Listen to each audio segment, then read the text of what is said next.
pratiquement c'est un culte écuménique. C'est un culte d'ensemble.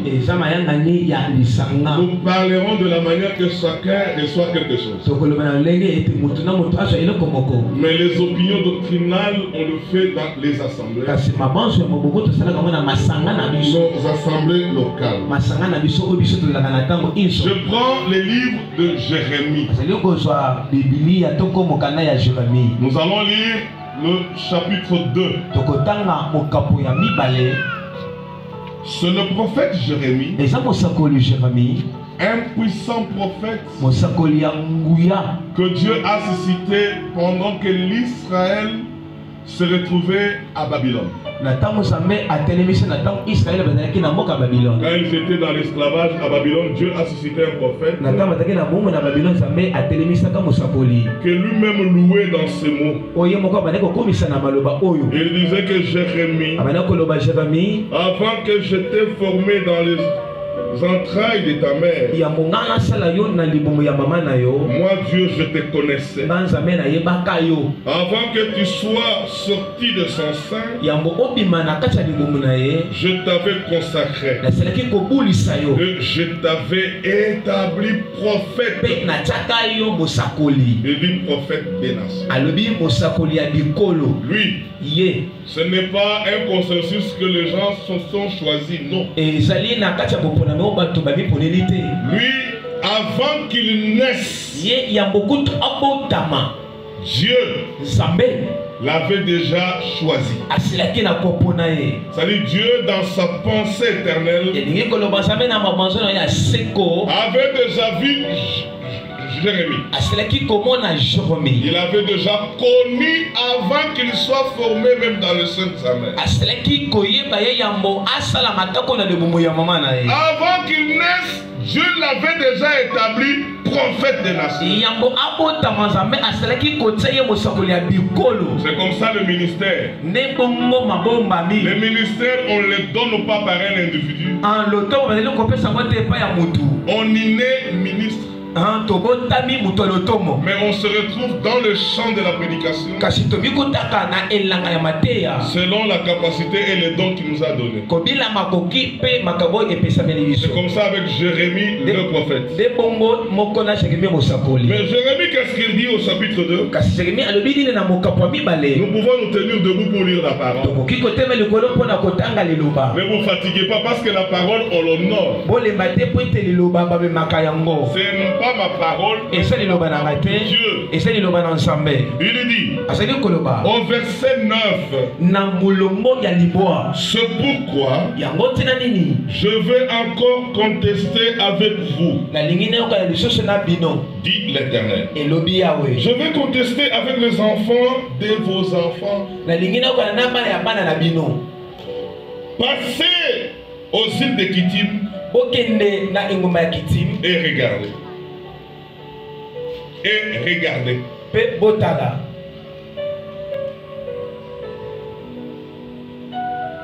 Envoyez quelqu'un à Kedar. Observez bien. Et regardez s'il y a du moins du semblable. Il n'y a rien de semblable. Y a-t-il une nation qui songe, c'est Dieu? Quoi qu'il ne soit pas de Dieu. Et mon peuple a changé sa gloire contre ceux qui n'ont aucun secours. Que Dieu bénisse la lecture. Asseyons-nous. C'est Dieu. Parce que quand Dieu veut parler au peuple, Dieu ne peut pas se tenir dans l'espace, commencer à parler. Je vous dis ouvertement, si Dieu se mettait à parler, nous tous, nous allons tomber la face contre terre. Parce que sa voix, c'est la voix de tonnerre. Aucun homme ne peut pas supporter Dieu parler. Mais Dieu, il s'est choisi des hommes Les hommes capables à l'entendre. Parce que nous tous, on ne peut pas l'entendre. Mais Dieu a sélectionné des hommes sur la terre pour l'entendre. Il a choisi Jérémie. En tant que prophète, parce que le mot prophète, ça veut dire tout simplement le porte-parole. La parole de Dieu. Le prophète prend ce qui est de Dieu, il vous le transmet. En hébreu, en grec on dit c'est un vaillant. Quand on dit un vaillant, c'est-à-dire avant de vous parler, avant de faire quoi que ce soit, Dieu lui montre en vision. Et il vient vous montrer ce qu'il a vu en vision. C'est ça un prophète. On l'appelle, c'est la bouche de Dieu. Surtout quand il dit, ainsi dit le Seigneur. Jésus pouvait dire en vérité, en vérité. Parce que lui-même était la vérité. Il était Dieu. C'est ainsi qu'il a dit la vérité, la vérité. Mais un prophète, quand tu reçois la vérité, il vient vers nous les hommes. Il va dire, ainsi dit le Seigneur. Parce que la parole qu'il va vous transmettre ne vient pas de lui. Ça vient de Dieu. Dieu se sert seulement de lui pour vous le transmettre. Lisez Deutéronome 18. À partir du verset 15 jusqu'à 18. Dieu a dit à Moïse, je vais parler aux enfants d'Israël qu'ils se préparent demain à la montagne de Sinaï. Quand Dieu est descendu au sommet de la montagne, il a embrasé la montagne. La montagne a commencé à trembler. Toute la terre tremblait. Aucun homme ne pouvait pas supporter. Ils sont tombés tous face contre terre. La Bible dit le visage s'enfonçait dans le sable. Ils ont dit, Moïse, parle à ton Dieu. Qu'il te parle à toi. Et que toi tu viens nous parler. Et Dieu a accepté. C'est ainsi que Dieu a établi Moïse comme prophète. Dieu se sert de prophète avec moi Elohim. Si c'est possible qu'ils observent même à Kedar. S'il y a quelque chose de semblable, de comparable avec moi. La réponse a été donnée dans Ésaïe que le Dieu d'Abraham, le Dieu d'Isaac, le Dieu d'Israël, il n'a pas quelqu'un qui peut se comparer. Il n'a pas quelqu'un qui peut être semblable à lui. Il reste le seul. C'est ainsi jusqu'aujourd'hui. En Israël, on chante, on dit Shema Israël. Yahweh Elohenu. Yahweh Erad. Ça veut dire écoute l'Israël. L'Éternel notre Dieu. Il est qu'un seul. Il reste seul. Aujourd'hui aussi, il dit à l'église, l'église des nations, l'Éternel notre Dieu, il est qu'un seul. Quand il avait dit, regardez à Kittim, Kittim Kitim. Tous les voisins de l'Israël qui habitaient les îles. Même ceux qui étaient en face de l'Israël, qui étaient de l'autre côté de l'Afrique. Même ceux qui étaient du côté de l'Europe. Même ceux qui étaient les voisins proches. On les appelait les hommes qui habitaient la mer. C'est eux qu'on appelait les Kitimiens. Et ils adoraient d'autres divinités. C'est pourquoi il a dit: jetez les regards à Kittim. Regardez s'il y a de semblable. Parce qu'à Kittim, on adorait Couche, l'Éthiopien. C'est celui-là en Égypte qu'on a appelé Osiris. C'est le même Dieu qui continue sur les Japonais et sur les Chinois. Même sur les Indiens. C'est le Dieu de Kittim. Il dit: jette les regards à Kedar. Kedar, ce sont des pays islamiques. Ce sont des pays des Arabes. Parce qu'il y a le pays musulman et il y a le pays islamique. Quand on dit islamique, c'est un pays qui siège sous la loi du Coran. Et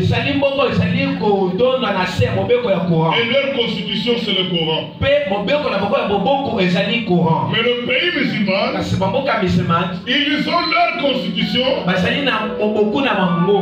ils adorent Allah. C'est là que Dieu d'Israël a dit: regardez à Kedar. Il n'y a pas de semblable de moi. Qu'on ne vous trompe jamais. Couche n'est pas Elohim. Allah n'est pas Elohim. Mais Elohim, qu'on appelle éternel. Parce que éternel, ça ne veut rien dire. Ça dit tout simplement celui qui vit éternellement. Mais lui, c'est Elohim. C'est lui qui existait par lui-même. Il n'a ni commencement, il n'a ni fin, il n'a ni père, il n'a ni mère. Lui a existé par lui-même. C'est un grand esprit. Il habite une lumière inaccessible. C'est ce Dieu-là qui a créé le ciel et la terre. Il a créé tout ce qui se trouve. Elohim,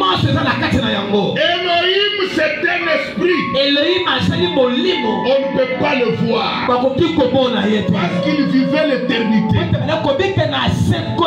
Quand il a quitté l'éternité, il est entré dans le temps. C'est là qu'il a commencé à créer. C'est ainsi le temps a un commencement et le temps a une fin. Et lui, Elohim, on l'a appelé Yahweh. Et celui qui l'a appelé Yahweh, c'était Moïse. Parce qu'il s'est présenté à Moïse. Il disait, Exode 4, à partir du verset 5 et 6, Moïse lui a dit: tu m'as dit d'aller voir les enfants d'Israël. Mais quand tu me poseras la question, qu'est-ce que je vais leur dire? Il a dit: tu leur diras, le Dieu d'Abraham, le Dieu d'Isaac et le Dieu d'Israël. Amen. C'est comme ça que Dieu se présente. Le Dieu que nous censons être à qui nous sommes appelés à adorer,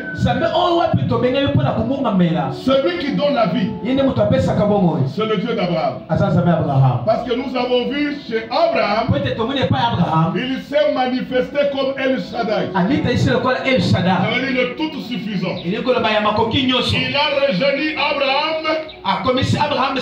Et Abraham qui avait 100 ans avec sa femme, mais lui les a rejetés et avoir la peau de la jeunesse.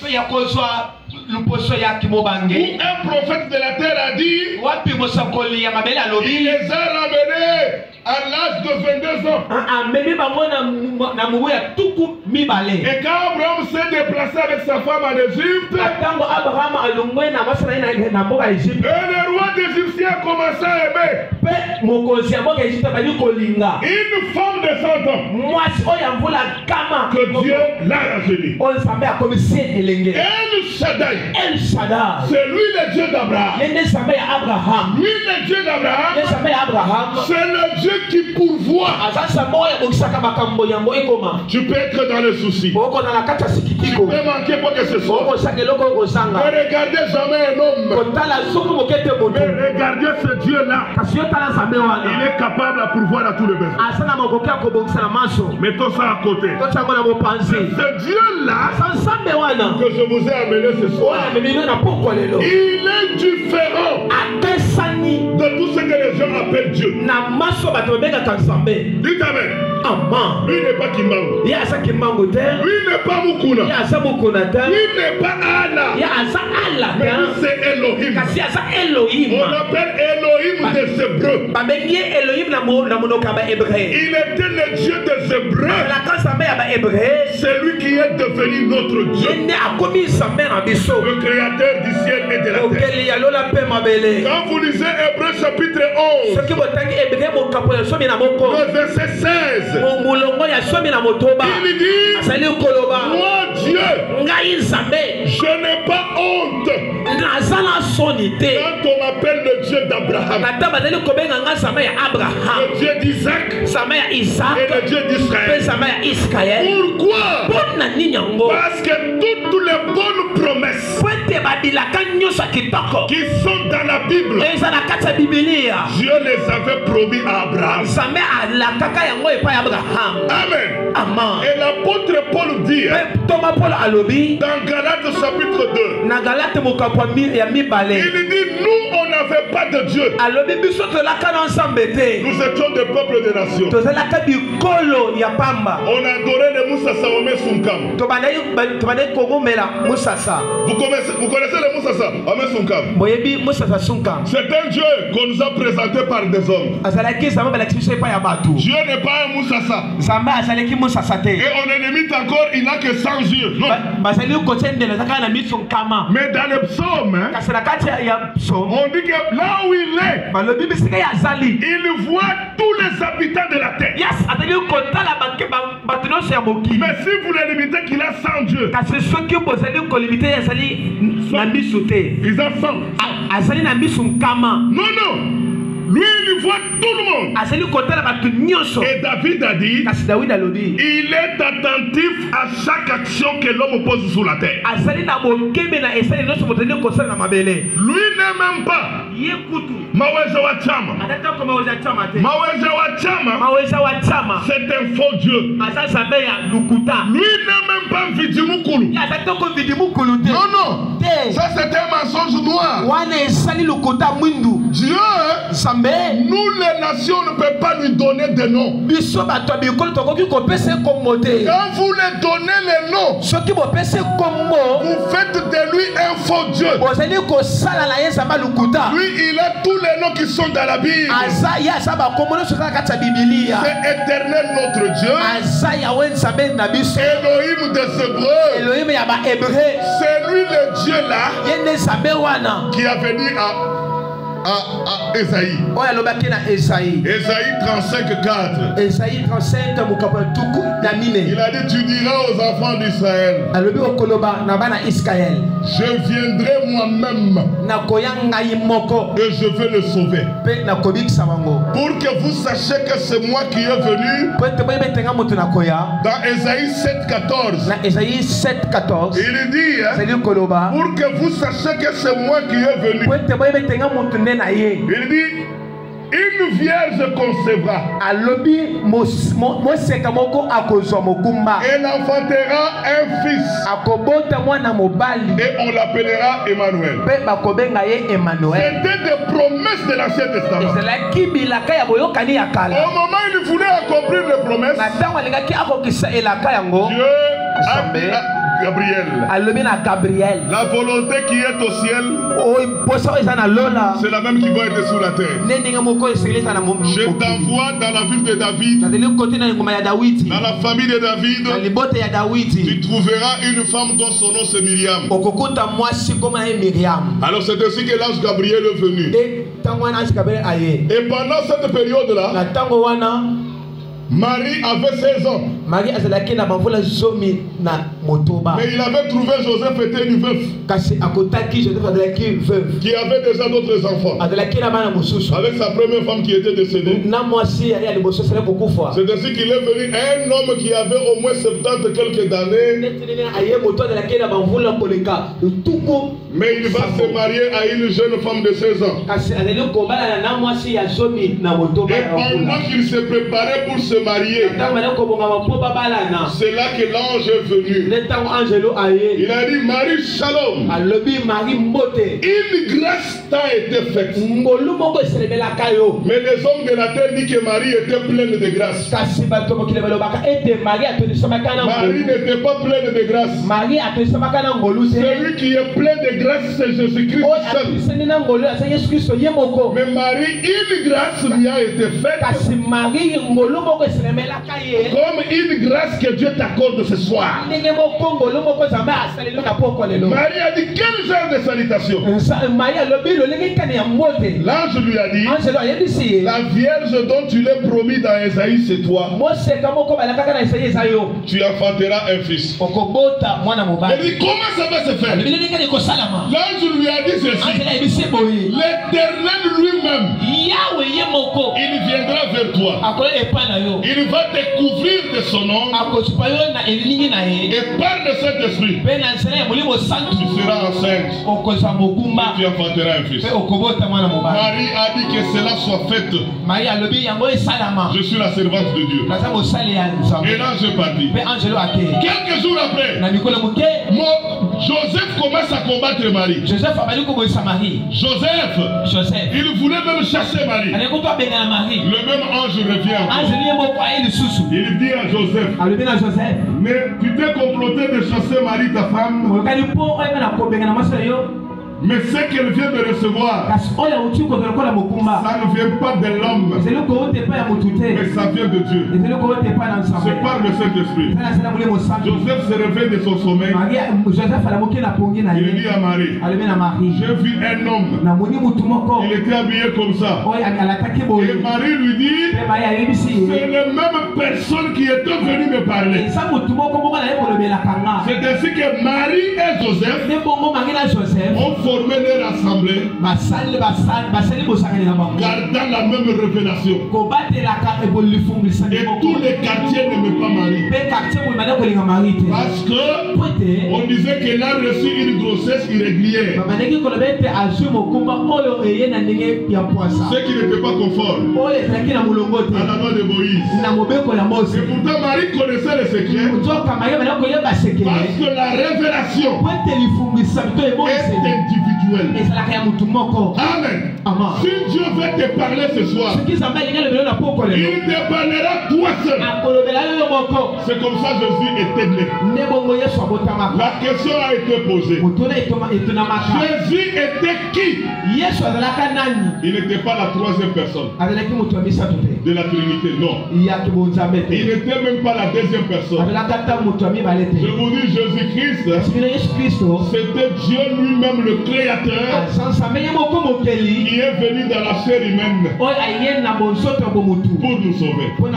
C'est ainsi Jean a dit ceci. Nous savons, frère, que le Fils de l'homme est venu pour nous donner de l'intelligence. Et nous sommes dans la vérité à son Fils Jésus-Christ, c'est lui le Dieu véritable. C'est lui que je vous ai apporté ce soir. Jésus-Christ était mort sous le bois du Calvaire. C'est parce que tu ne connais pas comment il était mort. C'était une mort horrible. Pourquoi il est venu mourir? C'est pour te sauver toi. Amen. Pour te sauver toi, mon frère. Te sauver toi, ma soeur. C'est pourquoi il avait versé son sang sur le bois du Calvaire. Il est mort. On l'a enterré. Et après 3 jours, il est sorti de la tombe. Amen. Maintenant, je vais vous poser la question. Montre-moi seulement un seul Dieu de la terre que vous connaissez, qu'il était mort et ressuscité. Allah est dans la tombe jusqu'aujourd'hui. On change même de cheval à sa tombe. Parce qu'ils ont dit que quand il va ressusciter, il va monter sur le cheval blanc. Un mensonge noir. Montre-moi seulement un Dieu qu'on adore sur la terre qui est ressuscité. Il n'y a que Jésus seul. Amen. Celui qui nous a amené la résurrection. C'est pourquoi nous croyons dans la résurrection. Et comme nous croyons dans la résurrection, ça veut dire que nous sommes dans une bonne religion. Un homme de Dieu a dit, si vous voulez choisir une religion, lisez toutes les religions. Regardez quelle est la religion dont le fondateur était mort et ressuscité.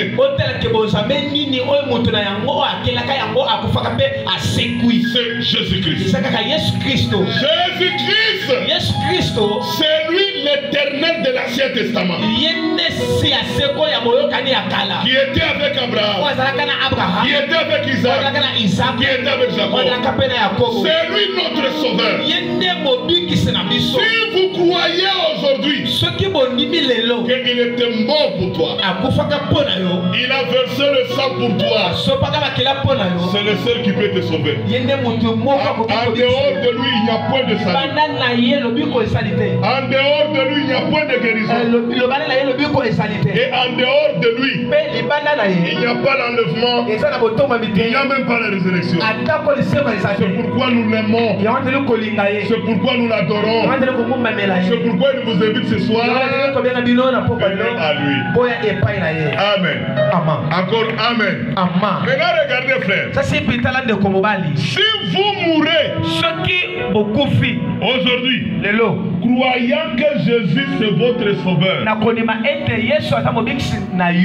vous n'allez pas ressusciter le jour de l'enlèvement. Vous serez gardé dans la terre jusqu'à ce que vous allez revenir au jugement dernier. Le jugement de trône blanc. C'est là où vous serez jugé de toutes tes œuvres. Alors on va voir si tu vas entrer dans la terre pour vivre éternellement, ou bien soit tu vas aller dans la Guéhenne avec le diable pour être brûlé. Amen. Si vous croyez Jésus en tant que sauveur, c'est un autre aspect. Maintenant vous devez avancer. Le croire aussi qu'il est votre Seigneur. Amen. Le croire qu'il est votre Seigneur, on le croit.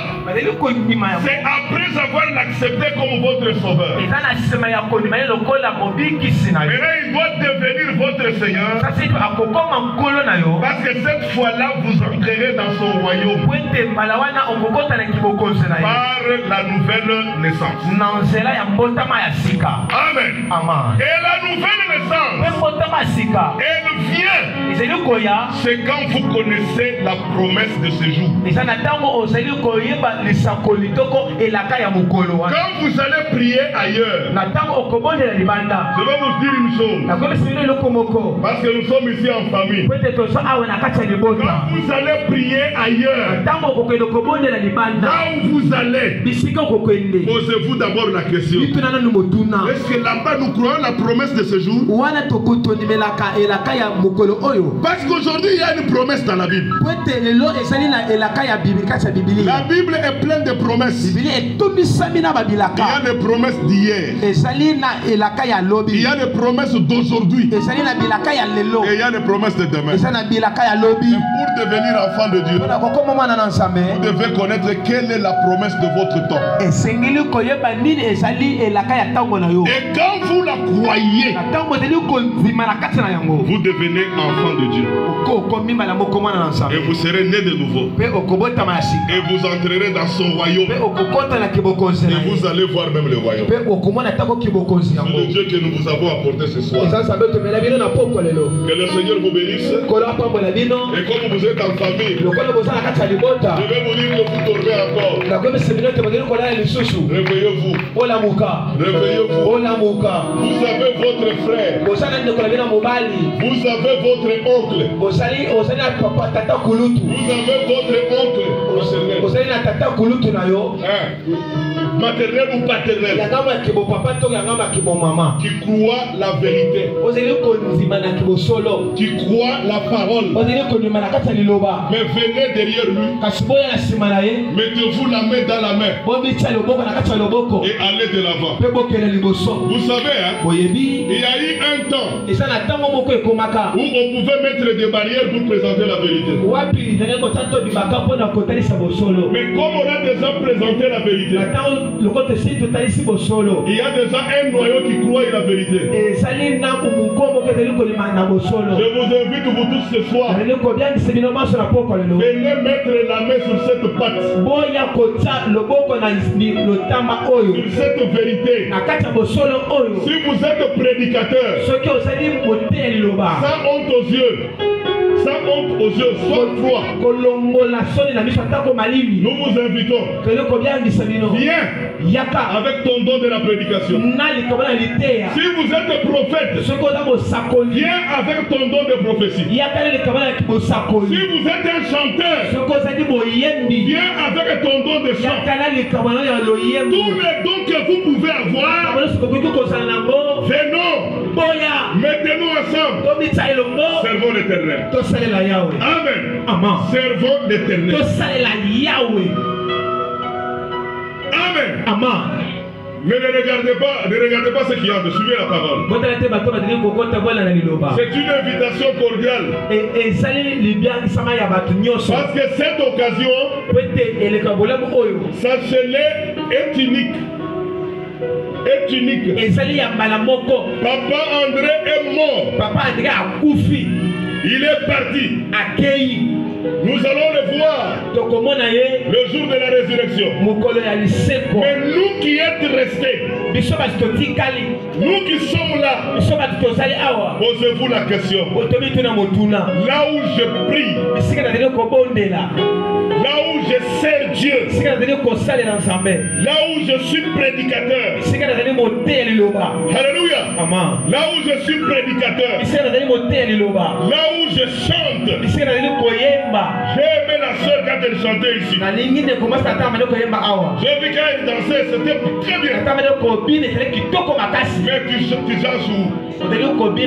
Tu chantes où? Est-ce que là où tu chantes, Dieu t'a déjà révélé la promesse d'aujourd'hui? Parce que je te dis ouvertement, aujourd'hui, nous attendons l'enlèvement. Mais avant l'enlèvement, le Seigneur enverra la pluie de la première et de l'arrière.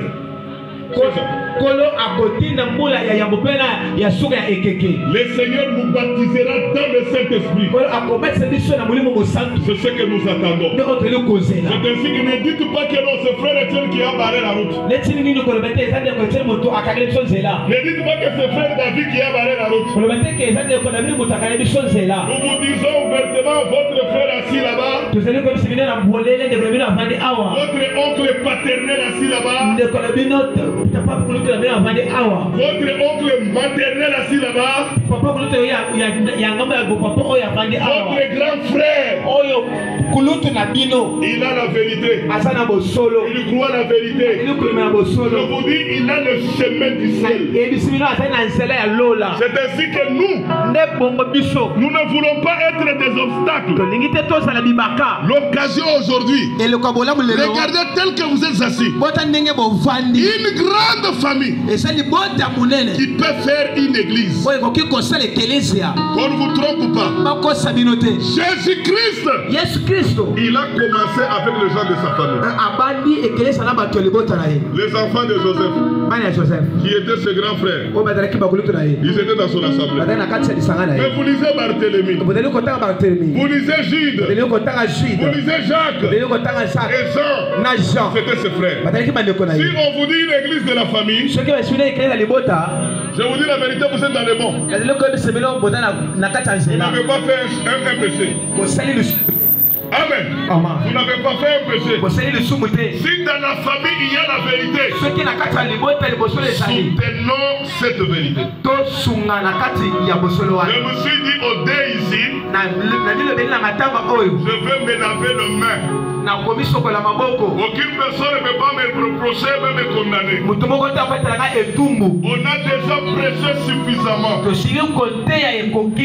Laissez à voyager à l'est et à l'ouest. Venez avec votre prophétie dans l'assemblée. Si vous êtes un prédicateur, venez servir le Seigneur. Si vous êtes un chanteur, venez servir le Seigneur. Et le Seigneur vous bénira. Amen. Une assemblée pénètre dans la famille et qui peut amener le salut à plusieurs hommes. Mais vous êtes bénis. Vous avez un don au milieu de vous. Mais vous ne voyez pas ces dons. Des fois vous négligez. Que le Seigneur vous bénisse. J'ai tout dit. La prédication est claire. Nous croyons que Jésus c'est notre Seigneur et il est notre Sauveur. Celui le Dieu d'Abraham, le Dieu d'Isaac, le Dieu d'Israël. Que Dieu vous bénisse. Merci beaucoup. Nous allons passer à un service. On va passer à un service après la prédication. Parce qu'aujourd'hui c'est le lever du deuil. J'ai trouvé les sœurs assises sur la natte. Tel que vous êtes sortis dehors, ne retournez pas sur la natte. Pliez la natte. Dormez sur le lit. Commencez une autre vie. Mais pas seul, mais avec le Seigneur. Nous allons commencer d'abord à prier pour la veuve. On peut approcher sa chaise ici. Nous allons prier pour elle. Bon, ce n'est pas que c'est avance. Elle peut s'asseoir là-bas. J'appelle tous les prédicateurs qui sont ici. Pasteur, évangéliste, approchez-vous. Mettons la main dans la main. Même si vous êtes pasteur de la famille, venez. On va prier pour la veuve. Cette veuve, le jour qu'elle était à l'hôpital, au moment où Papa André a rendu l'âme, elle était déjà libre. Amen. Est-ce que vous croyez? Elle était déjà libre. Aujourd'hui, elle est libre. On doit prier pour elle. Et on va la lever dans sa chaise. Elle va vaquer à son travail. Nous prierons pour elle.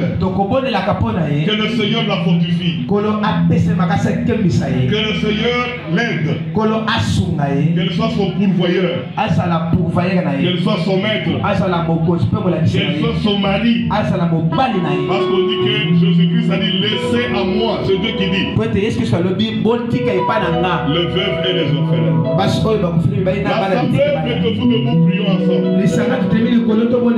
Quand les hommes de Dieu prient, vous aussi vous priez. Frère, prions. Dieu Tout-Puissant, Créateur du ciel et de la terre, nous te sommes infiniment reconnaissants de ton amour, de ta grâce, de ta bonté, de ta miséricorde. Seigneur, nous sommes venus prier pour notre soeur. Il a perdu son mari et le reste veuve. Seigneur, le reste de la vie sur la terre, nous voulons que la consacrons. Nous voulons, à partir de maintenant, que tu prennes soin d'elle. Seigneur, qu'elle marche en victoire, qu'elle vit en victoire, tout en comptant sur toi. Seigneur, enlève les soucis en elle. Enlève toute pensée contraire. Seigneur, que tu accordes la capacité de te servir, la capacité de t'honorer, la capacité, Seigneur, de garder les enfants qui sont restés avec elle. Oh Dieu, merci de tout ce que tu as fait. Nous la remettons à toi sous ta main forte. Aucun lien démoniaque, aucun lien satanique ne peut rien sur elle. C'est pourquoi nous disons, au nom de Jésus-Christ, nous chassons tout mauvais esprit et nous chassons tout démon. Et nous demandons que le sang de Jésus-Christ la couvre, que ta grande bénédiction l'accompagne. Dans le nom merveilleux, le nom du Seigneur, Jésus-Christ. Amen. C'est quoi? Voilà.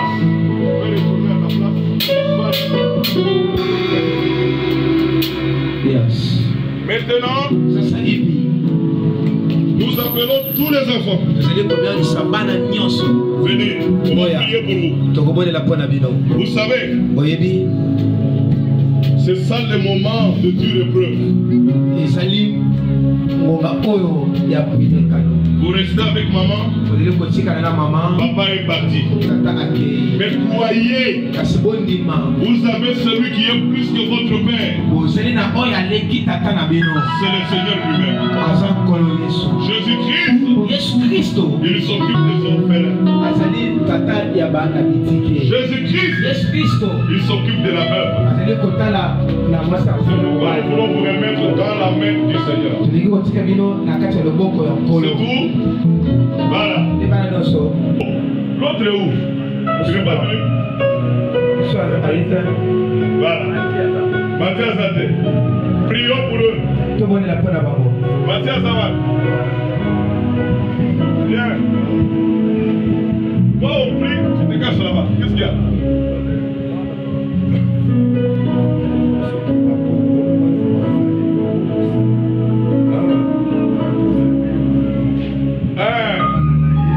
Est-ce que vous avez amené même vos enfants? Les cocos qui sont là, les cocos. C'est la famille de papa. Venez. Ah, les cocos. Voilà. Les bokilos sont où? Ça c'est la vraie. Approchez-vous, on prie une fois pour nous. C'est une grande famille. Oh, que Dieu soit loué. Les cocos, venez, les bokilos, venez, on prie pour vous. Dieu nous amène dans la main. Et on prie ensemble. Toi, tu vas tenir la main au pasteur. Voilà, on prie ensemble. Mes frères, prions. Dieu Tout-Puissant, Créateur du ciel et de la terre, le Dieu d'Abraham, le Dieu d'Isaac, le Dieu d'Israël, nous t'avons prêché aujourd'hui.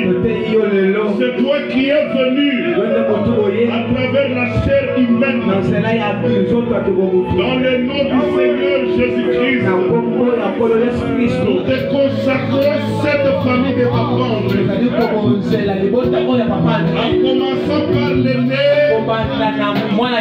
et jusqu'au cadet, le petit-fils, le petit-fille, nous consacrons à toi. Dieu, prends ta main, fais de les soutenir, parce que maintenant, ils vont vivre sans leur papa. Ils seront avec leur maman. Dès qu'ils sont restés, donnez-leur l'amour, donnez-leur l'unité, la concorde, le pardon. Ils vivent ensemble, ils se soutiennent. Dieu aide-eux. Ils ne sont pas capables, c'est à toi de le faire. Recommandons, Seigneur, comme tu es au milieu de nous, que tu commences à les soutenir. Bénis le travail de leurs mains. Bénis même ceux qui étudient. Bénis tous ceux qui travaillent. Seigneur, que ta bénédiction matérielle, physique, spirituelle, accompagne. Dieu, nous chassons tout mauvais esprit, tout démon qui va se mettre dans le combat. Seigneur, tu vas t'interposer. Combat pour eux contre le diable. Combat pour eux contre tous les démons. Que tu les épargnes contre tout incident majeur, même mineur, et contre tout accident. Et nous demandons de leur accorder la foi parfaite, de voir la vérité, au nom du Seigneur Jésus-Christ. Les filles qui sont mariées, bénis leur mari, Seigneur, dans tout ce qu'ils entreprendront, afin que le mari les soutienne dans leur mariage. Oh, les hommes qui sont mariés, bénis les femmes, même leurs fiancés. Nous se le prions ainsi, au nom du Seigneur Jésus-Christ. Amen. Retournez. Quand vous partez, suivez. Homme de Dieu, merci beaucoup du travail que vous avez tenu. Nous croyons en Dieu. Et nous avions